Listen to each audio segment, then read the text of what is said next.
નમસ્કાર વિદ્યાર્થી મિત્રો, ધોરણ 9ની વાર્ષિક પરીક્ષા માટેના ભાવિક અસાઇનમેન્ટના એસએસના સોલ્યુશનના પાછલા વિડીયોમાં આપણે વિભાગ એ પૂરો કર્યો હતો અને આ વિડીયોમાં વિભાગ બીની શરૂઆત કરીએ. તો સૌથી પહેલો પ્રશ્ન જોઈએ તો અફીણ વિગ્રહો કયા કયા રાષ્ટ્રો વચ્ચે થયા તેનું શું પરિણામ આવ્યું?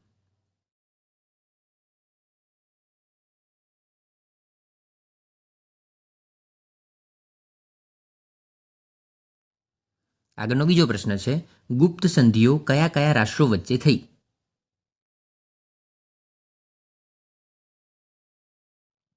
આગળનો ત્રીજો પ્રશ્ન જોઈએ તો છે, પ્રથમ વિશ્વયુદ્ધનું તાત્કાલિક કારણ કયું હતું?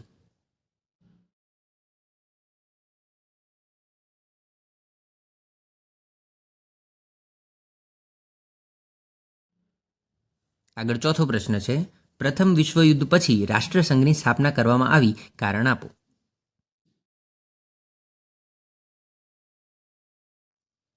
આગળ પ્રશ્ન નંબર 5 જોઈએ.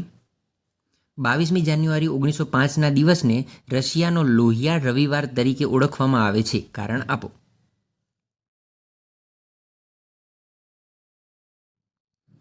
આગળ પ્રશ્ન નંબર 6 જોઈએ તો એમાં તમારે નીચેની વ્યક્તિઓનો પરિચય 15થી 20 શબ્દોમાં લખવાનો છે.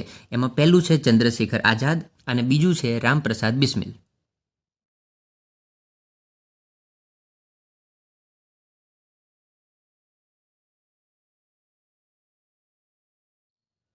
આગળ પ્રશ્ન નંબર 7 જોઈએ. એમાં છે પહેલું બાળ ગંગાધર તિલક અને પછી બીજું છે જનરલ ડાયર.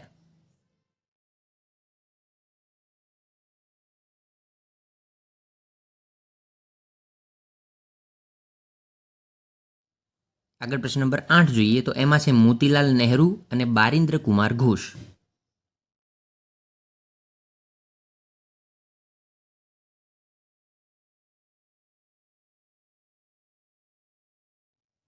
આગળનો 9મો પ્રશ્ન જોઈએ તો 9મા પ્રશ્નની અંદર છે ખુદીરામ બોઝ અને વીર સાવરકર.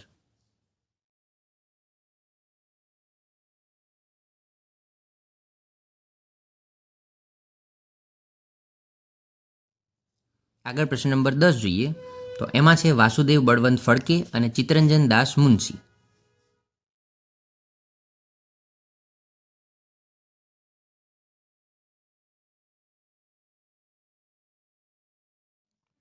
આગળનો 11મો પ્રશ્ન જોઈએ તો 1857ના સ્વાતંત્ર્ય સંગ્રામ નિષ્ફળ થવાના કયા કયા કારણો હતા?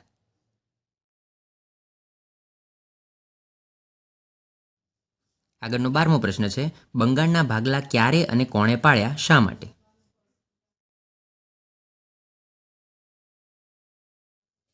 આગળ પ્રશ્ન નંબર 13 જોઈએ તો રોલેક્ટ એક્ટને ગાંધીજીએ કાળો કાયદો શા માટે કહ્યો?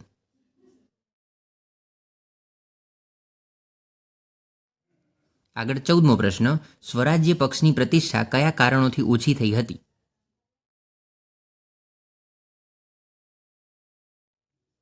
અને 15મો પ્રશ્ન, બહિષ્કાર આંદોલન અને સ્વદેશી ચળવળના સ્વરૂપ અને પરિણામોની ચર્ચા કરો.